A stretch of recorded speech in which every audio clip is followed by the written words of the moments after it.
Sa video na ito ay pag-uusapan po natin ang isa sa mga pinakamainit na balita dito sa mundo ng crypto. Ito po ay tungkol sa inilabas na panukala ni Ginoong Vitalik Buterin. Siya po ang founder ng Ethereum na may layong baguhin ang istruktura ng Ethereum network. Isa itong malaking hakbang na hindi lang para mapalawak ang kapasidad ng Ethereum kundi para rin mapalakas ang decentralization at privacy ng network. Pero teka, hindi lang si Ethereum ang makikinabang dito. Ayon po sa ilang analyst, malaki rin ang magiging epekto po nito sa ibang mga crypto tulad po ni Pi Network or Pi. May posibilidad daw na tumaas ang presyo ni Pi ng hanggang 40,000%. At syempre, interesado po tayo dyan bilang mga Pinoy crypto enthusiast kung paano natin mapapakinabangan ang balitang ito. Kaya yan po ang siyang ating pag-uusapan sa video na ito, pero bago po tayo magpatuloy ay pakibasa na lamang po muna ang disclaimer dito sa ibaba ng ating screen. Ngayon, simulan po natin sa kung ano nga ba ang panukala ni Ginoong Vitalik Buterin para po kay Ethereum. Ayan, nitong nakalipas po na araw ng Lunes ay inilathala ni Ginoong Vitalik Buterin ang isang proposal sa Ethereum Researchers blog. Dito ay pinaliwanag niya ang isang panibagong ideya para mas mapalakas ang Ethereum network. Ang sentro po ng kanyang proposal ay ang pagpapalaganap ng paggamit po ng personal nodes. Pero ano nga ba ang node? Sa simpleng paliwanag, ang node ay parang computer na nakiki-join sa network ng isang blockchain tulad po ni Ethereum. Ito ang tumutulong para ma-validate ang mga transaction at mapanatiling decentralized ang system. Sa kasalukuyan ay maraming Ethereum nodes ang nakaasa sa centralized providers. Ibig sabihin ay may third party na may control sa pag-access po ng data ng blockchain. Ang gusto po ni Ginoong Vitalik ay mas maraming individual users ang mag-run ng sarili po nilang personal nodes. Para sa kanya, ito ang susi para mapanatiling malaya, secure at saka censorship resistant ang Ethereum network. Ngayon is bakit po mahalaga ang decentralization sa crypto? Ayan, kapag decentralized po kasi ang isang network, walang iisang tao o kumpanya ang may buong kontrol. Ibig sabihin ay mas ligtas po ang data at mas mahirap i-manipulate ang sistema. Ito ang isa sa mga core values ng blockchain technology.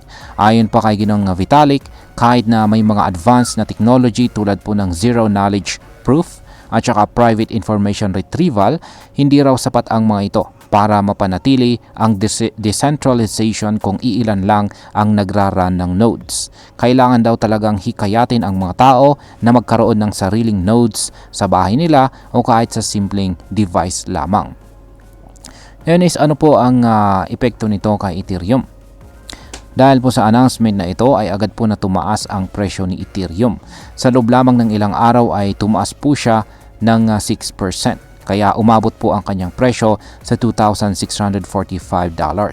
Kitang-kita dito na may kumpiyansa po ang market sa direksyon na gustong tahakin ni Ginoong Vitalik. Sa totoo lang ay hindi na po ito bago. Tuwing may magandang development sa Ethereum ecosystem, halos palaging tumataas po ang kanyang presyo. Pero ang mas interesting po dito ay ang epekto ng proposal na ito sa buong crypto market, hindi lamang po kay Ethereum. Ayan. Dito naman po tayo kay Pi Network. Yan, paano naman po naapektuhan si Pi Network sa development na ito?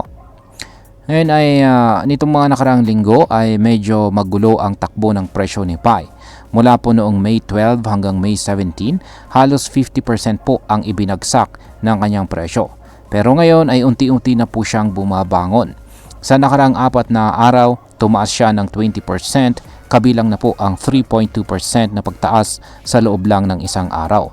Sa ngayon ay nasa 0.83 na po ang presyo ni Pi, pero kanina ay bumagsak po siya sa 0.779.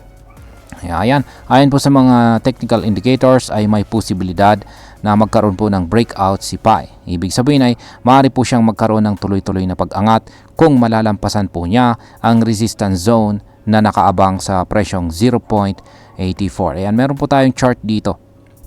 Ayan, at meron pa tayong isang descending triangle pattern dito na nabuo. Yan, mula po ito sa 3-hour chart time frame ng Pi Network USDT na trading pair. Mula po ito sa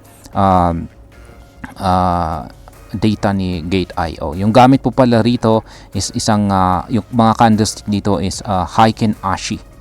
Yan, Heiken Ashi candlestick po yan. Kaya ayan, nagkaroon na ng breakout sa ibabaw nito. Ibabaw ng pattern na yan. Kaya ayan, kung ayon po sa mga technical indicators ay may posibilidad na yan na nga, magkaroon siya ng tuloy-tuloy na pag-angat kung malalampasan niya ang resistance dito sa 0.84. Kaya ayan, wala pa po siya sa 0.84. Sabi ko nga kanina is nasa ilalim pa rin siya ng 0.84 kung saan ay yung kanyang presyo ay nasa 0.779. Maski nagkaroon tayo ng breakout sa descending triangle dito, is mayroon pang isang resistance na kailangan niyang lampasan. At yan na nga ang 0.84. Yan, kapag nalampasan daw po kasi niya ang 0.84 na resistance zone ay mataas po ang kanyang tsansa na makabalik sa presyong $1. Ngayon is bakit po sinasabi ng mga analyst na maari daw umabot sa 40,000% ang potential return nitong si Pi. Kaya ito po ang pinaka-exciting na part. Kasi maraming analyst ang naniniwala na si Pi ay isa po sa mga pinakamalalaking isa po siya sa may pinakamalaking potensyal na return sa buong crypto market. At bakit? Kasi wala pa po siya sa fully open mainnet. Yan, na stage o ang stage kung saan ay pwede na talagang magamit si Pi sa mga sa labas ng test environment or ma-fully utilize. Yan, malaki na ang community at saka kanyang adoption. Kaya ayan, isa na rin dyan ay kung bakit hindi pa siya fully open ay hindi pa siya nalilista sa mga malalaking exchanges. Kasi yan na nga yung dahilan. Kailangan talaga niyang maging fully open yung kanyang mainnet para tanggapin siya ng mga malalaking exchanges. Kaya yan po yung isang malaking bagay kung bakit nagdududa ang mga malalaking exchanges na ilista itong si Pi sa kanilang platform. Ngayon kapag tuluyan na pong nagkaroon ng fully open na mainnet itong si Pi Network, asahan po natin na tataas ang demand at paggamit or use cases ni Pi. At kung sabayan pa ito ng positive sentiment sa crypto market, gaya po ng ginagawa ni Ginoong Vitalik Buterin kay Ethereum, pwedeng sabay-sabay pong tumaas ang mga promising tokens gaya ni Pi. At ayon sa mga projection, kung magtutuloy-tuloy ang momentum, posibleng umabot ng hanggang 40,000% ang gain para kay Pi sa mga maagang nag-invest. Ayan. Ngayon ay pag-usapan naman po natin ang posibleng epekto nito para sa atin bilang mga Pinoy crypto traders at investors ni Pi Network. Ayan. At syempre, sa mga interesado na rin kay Ethereum. Para sa atin ay napakahalaga po ng ganitong balita. Una ay pinapakita nito na patuloy pa rin pong umuunlad ang mga malalaking project tulad ni Ethereum. Ibig sabihin ay hindi pa tapos ang innovation sa blockchain. Pangalawa, para naman po sa mga may hawak or balak pong bumili ng Pi, magandang opportunity ito para pag-aralan ang timing. Kung tama po ang forecast ng mga eksperto, maaring malaki po ang tubo na makukuha natin kung makapasok po tayo bago tuluyang sumabog itong si Pi. Pangatlo, mahalaga po na maging mapanuri tayo. Ang crypto ay volatile at saka delikado. Kaya kahit gaano pa taas ang potential ng returns, dapat po nating alamin ang risk. Huwag po tayong basta-basta mag-all in. Aralin po natin ang project, tingnan po natin ang developments, at palaging mag-invest ng kaya nating mawala. Bilang panghuli, ang masasabi ko naman po tungkol dito ay sa aking personal na pananaw, maganda po ang ginagawa nitong si Ginoong Vitalik Buterin. Ang kanyang panukala ay hindi lamang po technical kundi may mas malalim na layunin. Ito po ay ang panatilihing tunay na decentralized ang Ethereum. Hindi lang ito para sa mga developer o whales. para ito sa ordinaryong tao na gustong maging parte ng network. At kung ang ganitong klaseng vision ay magdudulot ng domino effect sa ibang tokens tulad ni Pi, then dapat natin itong pagtuunan ng pansin. Hindi ito assurance na yayaman tayo agad, pero ito ay isang paalala na ang technology ay patuloy po na umuunlad. At kung magiging maalam tayo, baka makasabay tayo sa pag-angat ng mga project tulad nito. At ayan, hanggang dito na lamang po tayo sa video na ito mga ka-crypto. Marami pong salamat sa panonood. Ingat po tayo lagi at God bless po sa ating lahat.